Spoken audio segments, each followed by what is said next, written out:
So I just real quickly here, just to kind of note things for myself. I'll make a different video of it later, but I wanted to keep note of things for myself.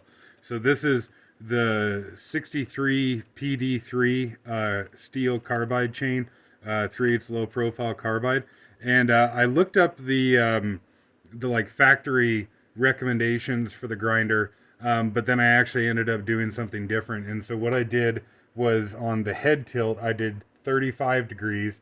I left the carriage in and out slide at 0.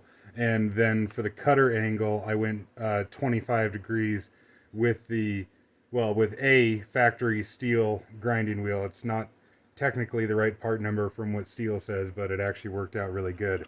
Um, and these chains last for fucking ever before they dull. I put some pretty good use on this one earlier today, and it wasn't, dull necessarily. It wasn't throwing sawdust, but the performance just kind of dropped off a little bit, and so I figured I'd kind of freshen it up. And if you can kind of zoom in, I'll try and stay on the cutter there.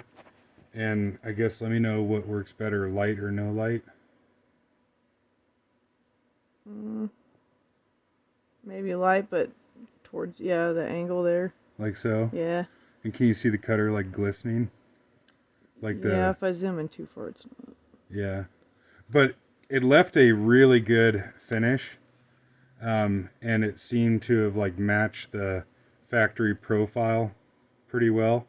I haven't cut with it yet. It just came off the grinder, but I think that turned out really well. And I soaked the chain in gasoline for a couple hours and also brake cleaned it down before I ground it. And then I'll soak it in bar oil before putting it back on the saw. But I'm still waiting on a couple other grinding wheels to show up. And when a couple more grinding wheels show up as like a comparison thing, then I'll make a more detailed video about different grinding wheels. And I've got a 3/8 standard carbide chain that needs to be sharpened as well too. And then I'll make kind of a full video about that then. But yeah.